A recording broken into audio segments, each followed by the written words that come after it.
Hello, everyone, and a warm welcome. Whether you are from India or from any other city or country in the world, that is why I said a warm welcome. It could be any time at your place. So, I am Colonel Rajiv Bhargav, and I have been in the Indian Army for good about 23 years.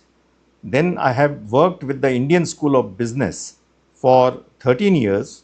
And then I found one very interesting aspect that stories can move people like anything.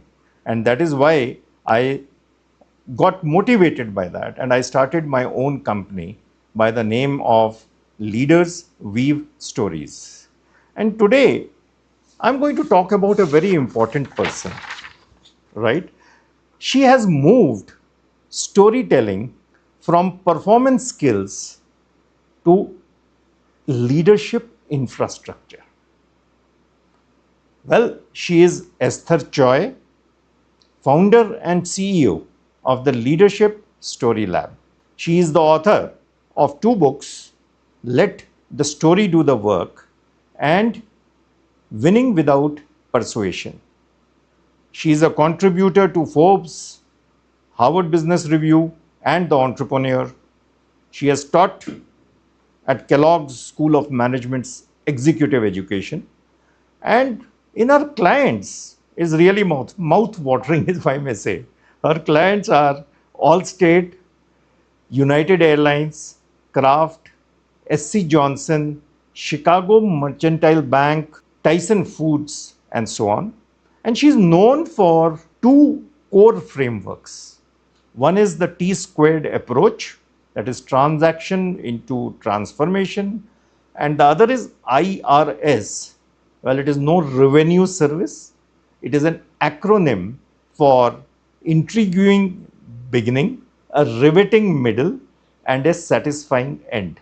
So it is really an honor for me to be interviewing her and trying to understand as to what has made her what she has become. So welcome her.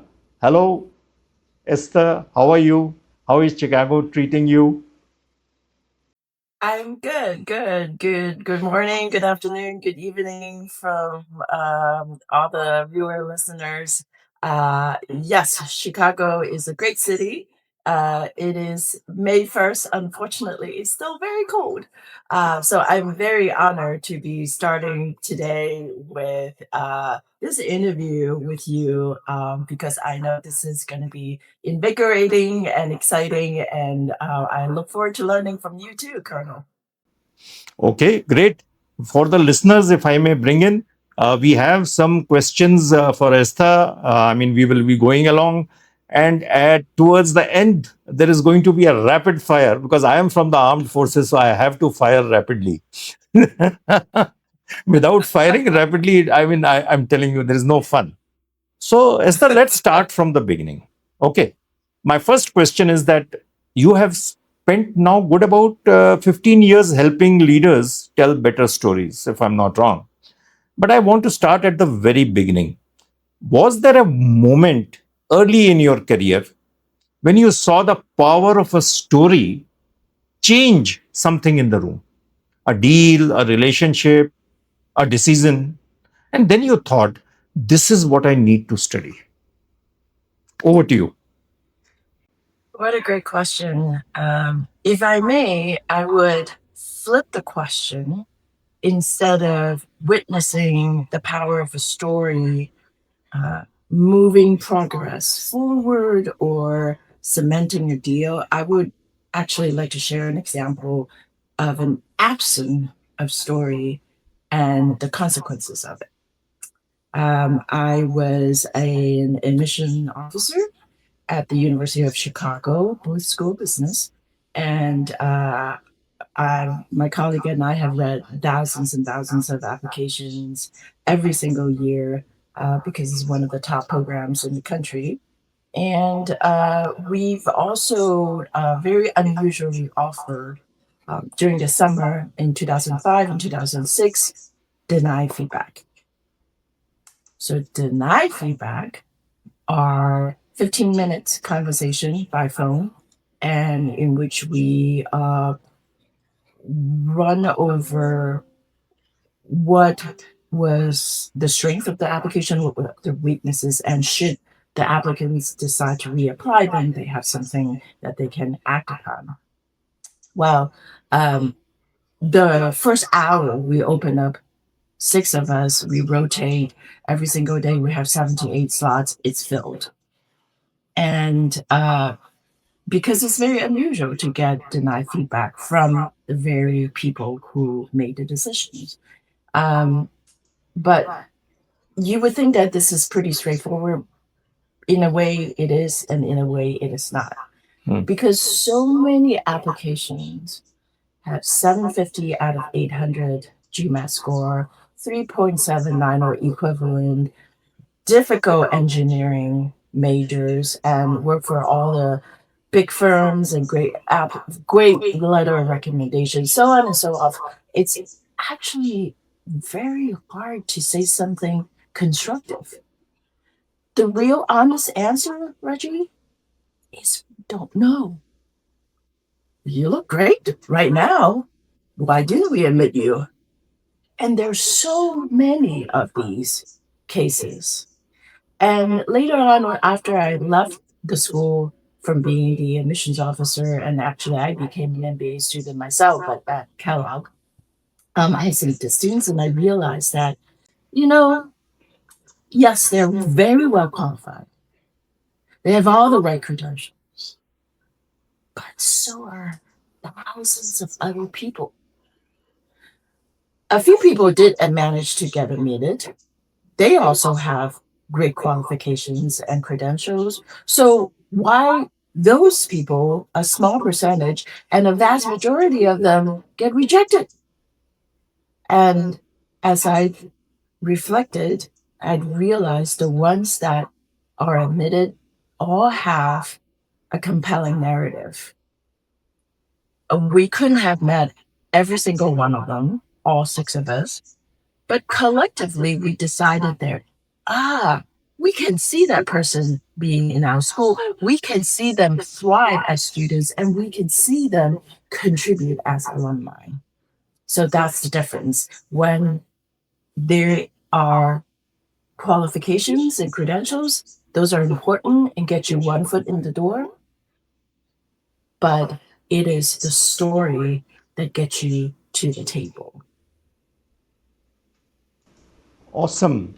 What I am understanding is that in a room full of equals, one who gets the cake is the one who can tell a moving story, right? And that is what you have latched onto, if I can say in a very brief way what you have explained right now. Yeah, that is great. Awesome. That is a beautiful summary. So, yeah, Esther, I'm very curious about one thing. You called your company Leadership Story Lab, not a consultancy, not an academy, but a lab. Okay, so that's a deliberate word, I'm sure. So, what does this lab represent to you? I really appreciate you dialing into it. I don't get that question very often. I call it a lab instead of Esther Choy Consultancy or Narrative Academy, because two things.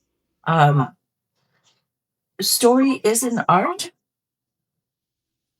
but it's also a science. So, in terms of the branding of the company, I want to convey the idea that art is one of the highest human achievement, but story, as applied in business and leadership, also needs to be based on science.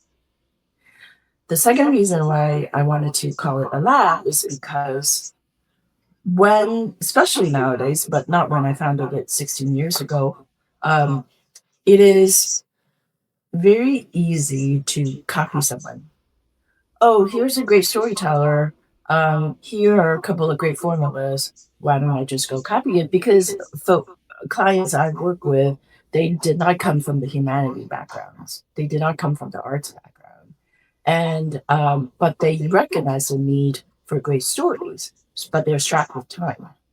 And so the need for experiment to find their voice, to find what is authentic to them instead of just blindly copying what's best. And nowadays with AI, it's very tempting to just go to AI and give AI a couple of prompts. And it's very easily recognizable when a story is had been written by machine versus stories that truly come from a human. So in that sense, spending a little bit of time experimenting, but based on scientific vigor, is really important to me. Yeah, they say that leadership. I mean, there is a always an argument about whether leadership is a science or an art. But as far as storytelling is concerned, I think you have put it in the science place very clearly, right? As far as because you are calling your company a lab, right? Great. Correct. Correct. That's a very and I'm really impressed by the fact that as to why the science behind calling it a lab. Okay. Okay, let's move on. A very interesting aspect is that most leaders, when they hear the term business storytelling, they think actually that you just add a personal story or anecdote to PowerPoint, right? What's the biggest misconception that you encounter? And what do you wish that they understood better? Oof. How much time do we have? I'll touch upon the biggest mis or myth or misconception about storytelling. Um, they think that story is a pitch, a sales pitch, and it can be, but is that's not it. They think a story has to be thorough. You got to cover everything, or they think that they have to base their story in a chronological order. And then the last misconception I think is, oh, story has to be something around once upon a time when I was 9 years old. Um, it can be, but it does not have to be. And story is far wider encompassing. And what I love about when a great story is told, people don't even recognize that they are listening to a story. Okay. I love that, the way you have explained that. Especially, grandmothers, they always start the story that with once upon a time or something like that. And people think that, okay, that is what is life all about. But good, a story encompasses much more than that, right? Yeah, Correct, correct. I think it's very clear. So, what is that one thing that you wish that these leaders, if they can understand very specifically? Just a part of the same question. Yes. You don't need to go get a graduate degree in literature or study theater. Just remember IRS. Yeah. So IRS stands for intriguing beginning, riveting middle, and satisfying end. That is the beginning and an end to business storytelling. You do not need to start once upon a time. You do not need to say, in fact, I try to encourage people don't start with, let me tell you a story. Instead, an intriguing beginning is nothing but a hook. You know, I was so surprised. I thought I knew everything about writing a book since I've already been there and done it. And little did I know, writing a book for a second time is a completely different experience. So that's an example of a hook. I thought I knew. Oh, little did I know I didn't. And there are hundreds, thousands of ways to start an intriguing beginning because you have to earn the right to tell your stories before you can Absolutely. actually tell the story.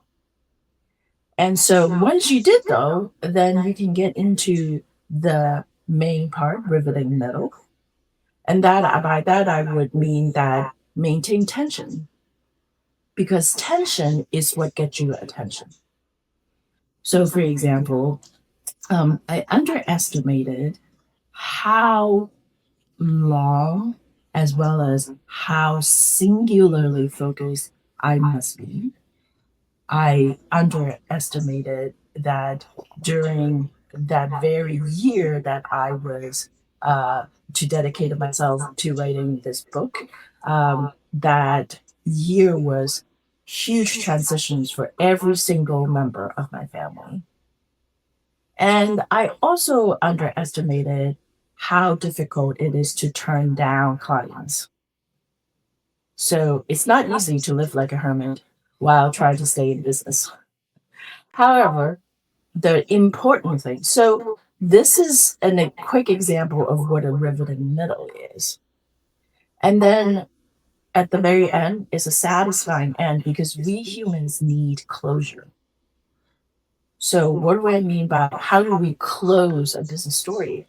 To make sure that people learn something new, or their perspective has been elevated, or they know exactly what to do. So, although there are all these surprises as I embark on developing my manuscript, um, I'm very lucky to have a very supportive, dedicated family. And then, if anyone in the audience interested in writing a book, I would advise them to budget at least 2 to 3 times the amount of time that you think it's necessary to write a book. And last but not least, if for those of us interested, my book is available anywhere books are available for purchase. So there, I broke it down in 3 parts. By the way, I just came up with that on the spot. And those are the 3 parts. Well, I love that. If there is one thing which they need to understand, what you said, that tension gets you attention. Tension is what gets you attention. Absolutely. And I think that is something very counter to most how business people have been trained. Because we want to be clear, we want to be thorough, we're expected to give an executive summary from the very beginning. So when everything is so clear from the very beginning, what is the incentive for people to keep paying attention? Absolutely. Right. And okay, so moving ahead, Esther, I want to tell the audience one thing. To the left of Esther, you can see a small book. That is her first book that she had written. And to her right, it is slightly hidden now by that your background. If you can just shift slightly from your chair, yeah, one can now see the second book that she is writing. So let's move on to your first book first. Okay. It introduced the idea of letting the story do the work, right? That implied that most leaders are doing too much work themselves, right? They're doing too much of work themselves. What are the leaders typically doing wrong that the story, if told well, would have done for them automatically? They over explain. Um, they are too thorough, and they tell their story from their own point of view and not from their audience point. So Very good. those are the things that I think are very common mistakes, and I make them still after all these years of training, teaching them, because it's very human nature to tell a story from that point of view instead of actually first getting curious about, well, what do they want? What do they don't want? What's timely and relevant to them? And start there. Very few people can do that. Okay. That's awesome. I love that. You know, own point of view versus the audience point of view. One has to keep that in mind, because otherwise your entire take will go bad the way you are going about it. Very nice. Now, you talk about in that book again that the story needs both structure as well as surprise, right? So, a formula and freedom simultaneously. Yes. How do you teach someone to hold both? Most leaders are either too scripted or they are completely haywire, totally unstructured. How do you teach them both?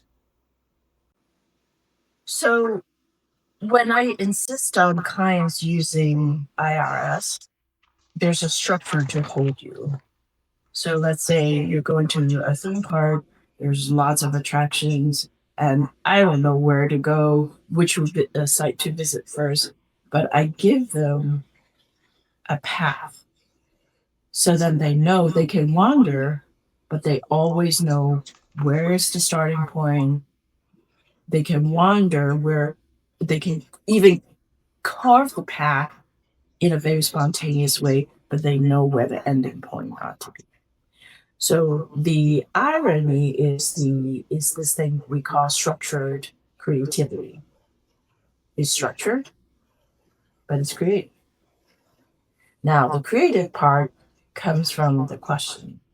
When I started this, I had no idea about AI. I had no idea about the importance of coming up with great prompt, even having, now they call prompt engineering. But effectively, what I spent a big part of my time designing for a client is designing how to prompt. And I almost never start with the most obvious because the most obvious place you're going to get a scripted answer, such as, tell me about your leadership style. That is something I realized from my time as a missions officer. When you ask candidates questions like that, it's very scripted, it's very clear what I'm after, and then they anticipate what they think you want to hear. And so they create a stories accordingly, killing all the surprises, killing all the suspense. So instead, I design questions such as, what do you typically do on a Sunday morning? What is one path you did not travel? Why not? What's one of the best things you've ever done, especially because you were told, no, you can't? And finally, this is one of my favorite questions. What's something that you believed in for a long time and then later on discover that you were wrong, or you simply changed your mind? So when people get these questions, first of all, it's unexpected, it's surprise, and they will surprise you. And what I was trying to get at is moments in time and when they are surrounded by things that is very concrete, like things that I can touch. Because what is lacking in those modern business story is tangibility, is relatability. Most people have a lot of high concepts. Concepts are fine, concepts are great, but they're very abstract.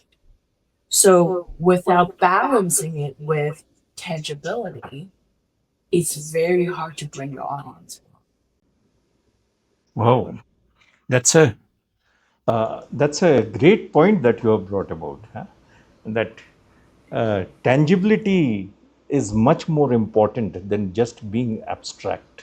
All right, and how do you bring out tangibility is all a part of how you go about telling your story.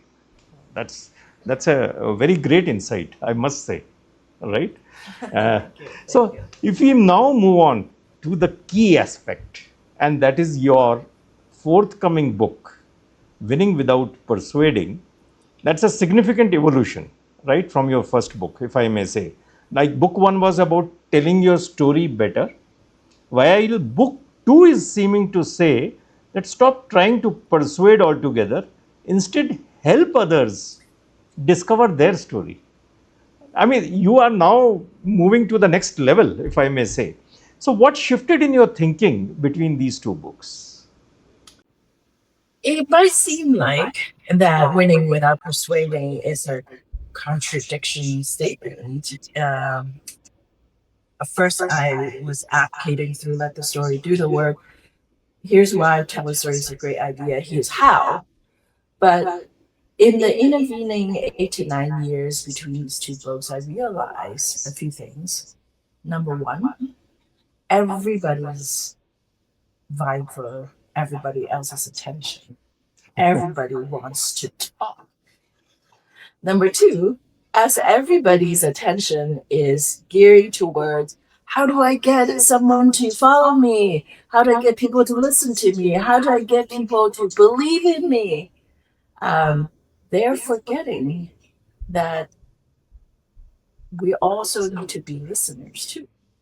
We also need to have curiosities about what we didn't realize that we should know.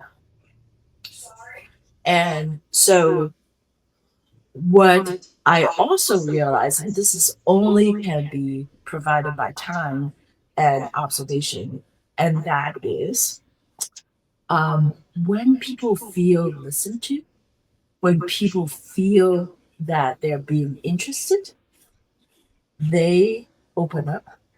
They tell you things that you didn't realize you should know. And they're more likely to cooperate. And so I like to say a way to sum up my second book is the best way to get someone's attention is by giving them yours. That's why taking time to discover, to seek other people's stories is just as important as knowing how to tell your own. I really like that. You know, you'd hit the nail on the head when you said that everyone seeks attention of everyone else. There is no doubt. It is just that, and in fact, the fact is that the more senior a person becomes in the hierarchy, the more they like to listen to their own voice.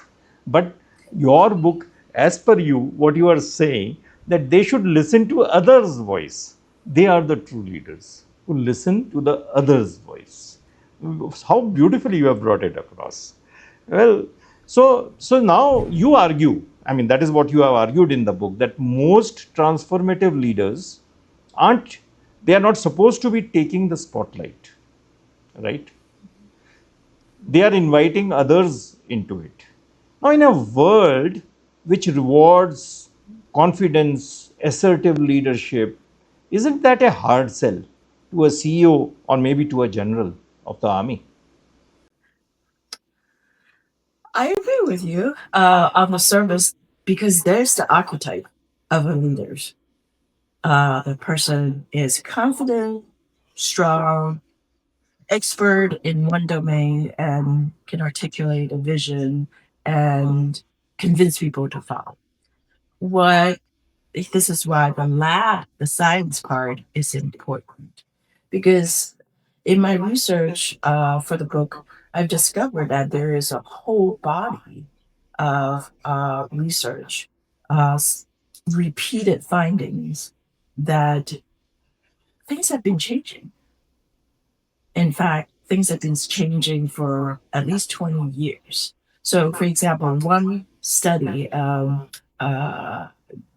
co-authored by a few researchers at Harvard Business School, where they scanned thousands of senior C-suite leaders and CEOs across industries, and then they have realized that in terms of the personal quality, the soft skills, so called, they're not so much looking into confident, smooth talker. Instead, in the descriptions, job descriptions, what they're stated, what they're looking for are people who are empathetic, people who are good listeners, people who can bring different point of views together, and so on and so forth. And so the archetype of a leader is on its way out when, in fact, on the ground, asks in how companies are hiring for their most senior leaderships, they're looking for more empathetic, great listeners. Okay, that's quite interesting, in fact. And it leads directly into your T squared framework, if I may say, about transaction times transformation. So, very quickly, I mean, I don't want to talk about it because I have the horse here. The horse has to speak. We can hear it from the horse's mouth. So, so, very briefly, if you can talk about this aspect of the T squared framework that you are using. I mean, that's a copyright of yours, if I may say. Yes. And what I think a lot of people single mindedly focus on is I have a goal. I want to get this job. I have a goal. I want to win this big contract. I have a goal. I'm leading major change within my company. I want people to come on board. So goals can be plentiful in different forms, but goals are goals. Unfortunately, that's what most people are single mindedly focused on when they think about, I need a great story or I need many stories. And they forget that in the process of pursuing your goal, there are far more opportunities waiting to be discovered. If you're willing to see differently, that's the transformation part. The goal is the transactional part, and the way to see differently is the transformation part. And I'm happy to give you an example, a small example, if we have time. Yeah, sure. Please go ahead. Um, a brand new CEO stepping in as the second generation CEO of a manufacturing company. And it's been very successful, but she also noticed that her senior leaders are working in a very silo. There are even maybe a little fractions. And one person in particular seemed to be on her own island. Nobody likes her because she's too intense and she working too hard. And so that's a goal of her to bring them closer together. There are a number of ways to do that. She can tell stories about how hard it was for for her father, to her parents to start the company. Or she can tell a story about her vision, the potential of the company. But she decided to start with a curiosity, a question. So she instituted this practice at her senior leaders meeting by asking a personal but innocuous question. And so she asked, let's go around and briefly share your first job. What did you learn from your first job? So they went around, and then when it was that woman's turn, she said, actually, I was one of the first boat people to arrive in the United States right after the war in Vietnam ended. I was 19, was too old for high school, but I wasn't ready to go to university. And so I had to take whatever menial labor I could start, but I started somewhere. And over time, I worked my way up. I got into manufacturing. I was doing well. I keep getting promoted. Um, and instead of being destroyed by the war, I thrived because I saved up enough money to buy properties. I become a landlord and I supported all my children's and my grandchildren's education, university, graduate school. So it was all enabled by work. I don't really understand this thing called work life balance. What is that? So people start to look at her differently, not because all of a sudden they're holding hands, singing kumbaya, and they get along. But there's that deeper understanding of this is why, this is who she really is, and this is why she is the way she is. So you could start, that CEO could have started a culture re-engineering program. They could send all her leaders to get coaching. And then these are all good things, but not without first really understanding who each others are. And it's a lot easier than you think. Yes, very right, Esther. And I want to bring it to the notice of the audience that, especially for startups, VCs invest in them only when they see the passion in those startups. Now, what better way than having a passionate story about themselves, which can get the VCs to really understand as to why a person is doing what he is doing or she is doing. So, I mean, I love this concept that you have said, and I do hope that if any of the startups who are watching this, they will start getting some funding by telling their stories, and they can always share something with us. Some money can be shared with us once they get there. Okay. Now, let's come on to another aspect. See, I am from a military background. And I work with defense officers often who are transiting into corporate roles. There are people who are trained, these people are trained to give orders, not tell stories, right? Because if you understand, they communicate in briefs and not narratives. So, what's your advice to someone whose entire professional identity was built around authority rather than story? One who feels that telling a story is not maybe military like? Yeah. Great question again. I am reminded of a quote from the futurist by the name of Alvin Toffler, and it goes something like the illiterate of the 21st centuries, so 21st century aren't the ones who can't read and write, but they are the ones who can learn, unlearn, and relearn. So the illiterate of modern times are the ones who can't learn, unlearn, and relearn.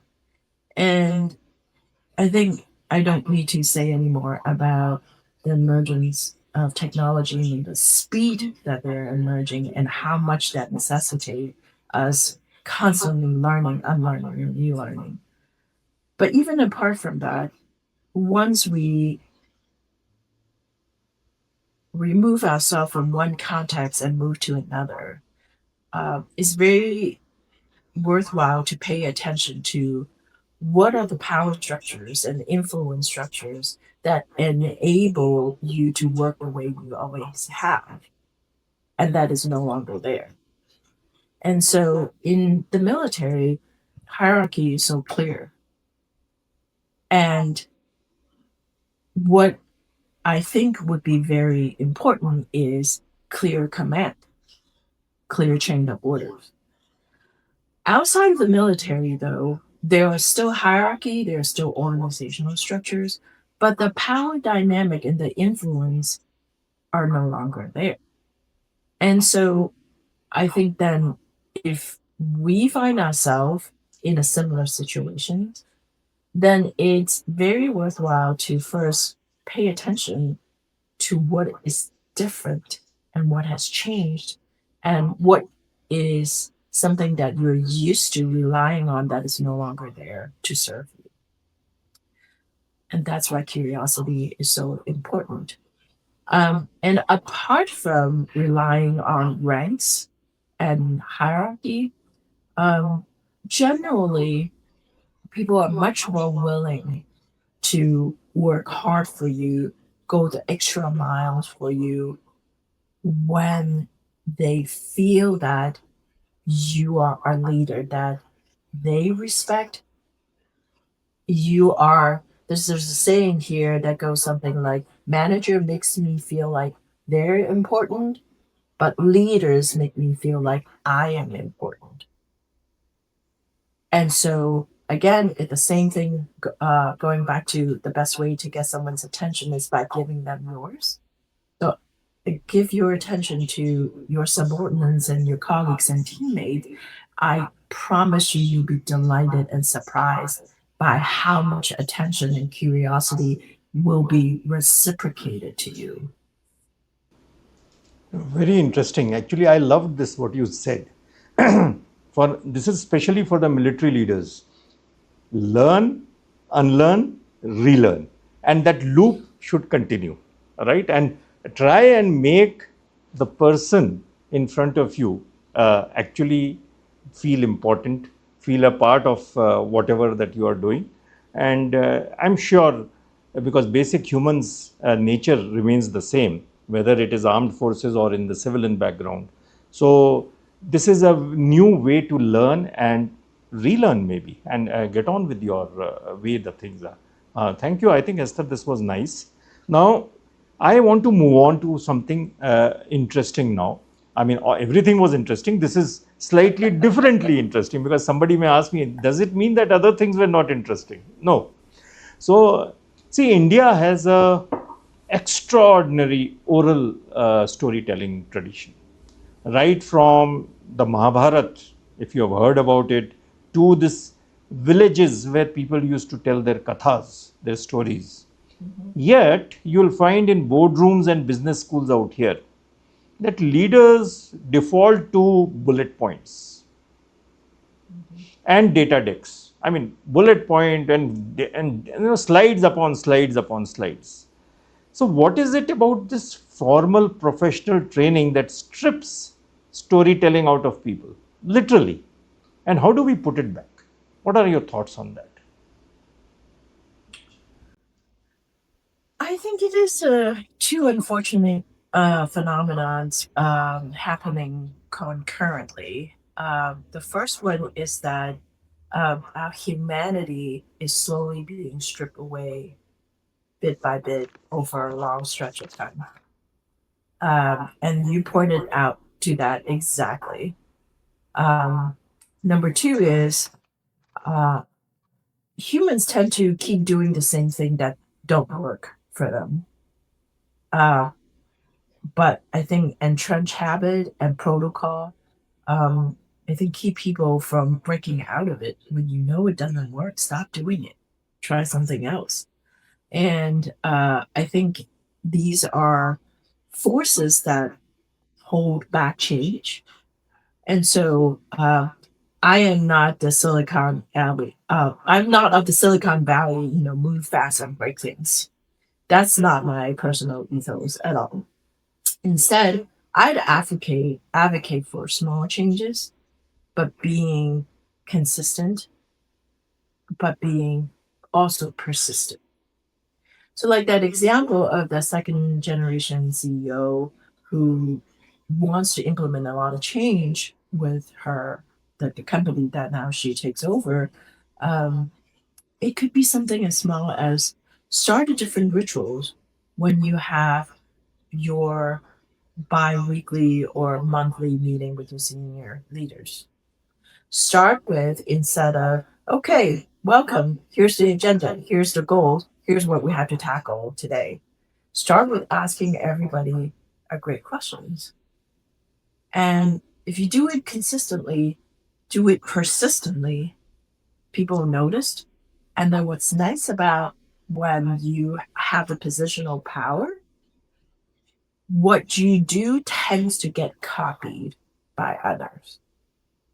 So no big mandate, no big organizational change.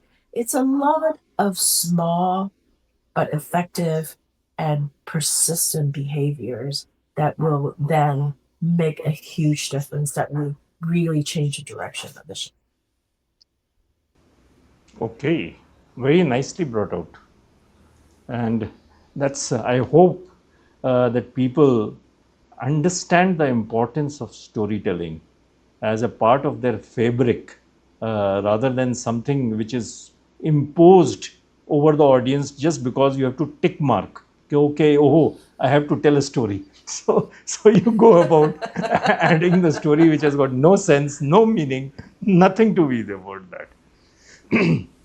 So actually speaking, we should motivate everyone to come and attend a session by you on storytelling as to how it can be incorporated, how can it be transactional as well as transformational, as you said, and especially that IRS.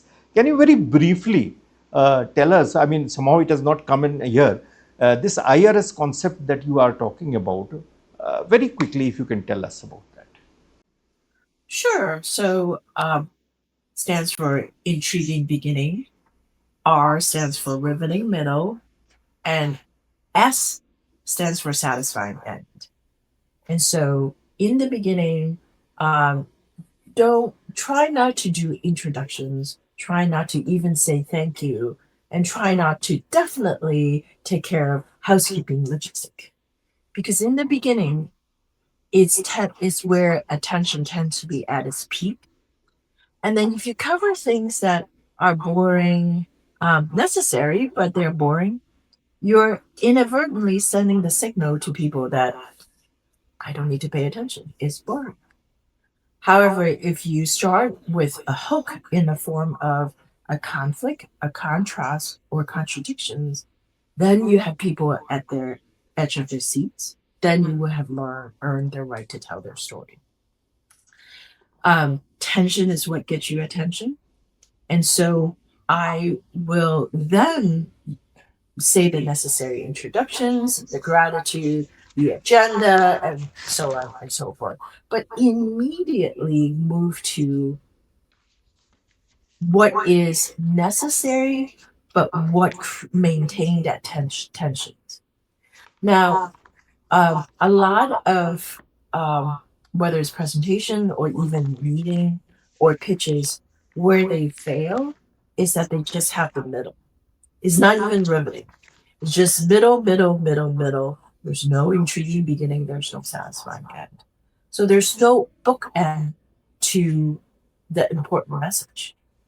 And then at the very end, because 15 minutes or 30 minutes or even an hour have come and go, try this. Ask people. So really, let's summarize. Let's go around really quickly and see what do you remember from these 30 minutes. Now it's a little risky. You don't want to embarrass anybody, but from experiment, and this is going back to the science part, that people tend to remember the beginning and the end and not the middle.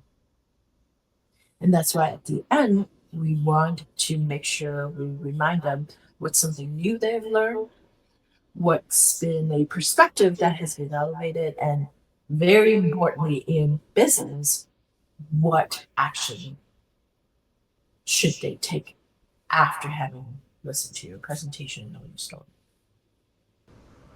Okay, I think you have brought it out beautifully. And since now we are coming to that, what I love most, rapid fire, right? So I have 10 questions for you, Esther, and you have to tell me what comes to your mind first. No faking, no faking in that. So you have to tell me whatever comes to your mind first. Okay. First one is very easy that I'm going to ask you, and some of them may be, requiring the truth to come out. Okay. Okay. The first. So 10 quick questions, huh, Esther? Ready? Absolutely. Yes. Okay. Yes. Right. Story or data? If you could use only one. Story. I said the first one is easy. I can understand. Tell me one author who understands human nature better than most leaders do. One author? Oh,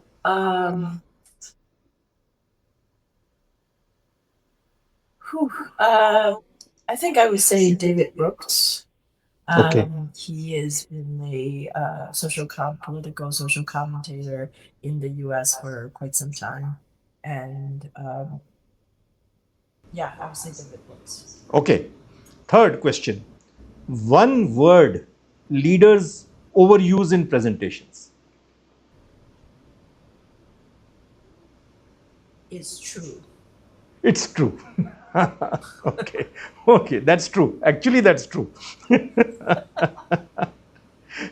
Okay, bullet points. Useful tool or story killers? Very useful tools.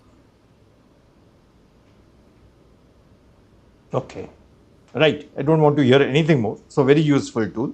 Next, the best storyteller you have ever met who is not a celebrity. My father. My late father. Sorry, can you repeat it? My late father. Okay, okay, your late father. Great. Uh, Structure or spontaneity? Spontaneity. Okay, but you were not spontaneous about it. You took time. That's a very, very tough choice because it's like asking, do I prefer the back or the front of my hand? Right. Okay, next. Fact or feeling? What actually closes a deal? Feelings. Feeling. I think that was a no brainer. Okay. One thing all leaders should stop saying immediately. Let me tell you a story. Okay. Okay. Let me tell you a story. Okay. Right. If your work had a soundtrack, what genre would it be? that's a that's a googly, as we say in cricket. Jazz. Jazz. Oh, good, great. Now complete this sentence, and this is the 10th question. A story without conflict is just. A story without conflict is just blah. That was nice. Okay, now I think you came off very well in this rapid fire, Esther. So now I come to the final question to you. We are, as it is, closing in time, and I warn you, it's a direct one. If a senior leader came to you and said, I've read both your books, I understand the theory, but I still freeze when I need to tell a story in high stake moments, what is that one thing that you would tell them? It is not about you. Can you speak a bit louder? Sorry. Sure. So I would tell the senior leader if they freeze in that situation, that I would encourage that person to keep in mind that telling that story isn't about you, it's about your audience. They need to hear your story. Do it for them, not for you. Okay. Very simply done, right? And so, Esther, so these were the few questions that we had. And just for the audience sake, the way we followed it was the Act 1 was about the original story of Esther. Then there was the books, the doctrine that we talked about. And then we talked about the audience, that is you. And of course, Esther had her time with that 10 questions, that rapid fire questions that we had. And so awesome. Now, there are two books. We will recommend everyone to buy those. Let the story do the work, which is about leaders becoming clearer, more memorable, more persuasive.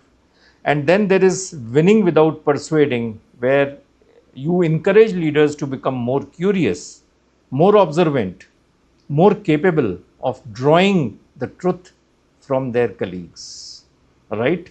So so that is a rich interaction that we have had. And I must say that for this 1 hour just flew away like it was maybe 1 minute. And so, Esther, uh, I must thank you for all your time. It is early morning there with you.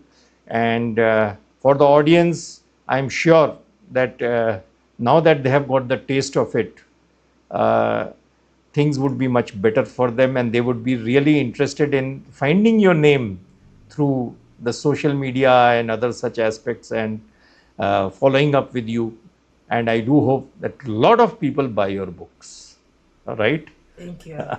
Thank you.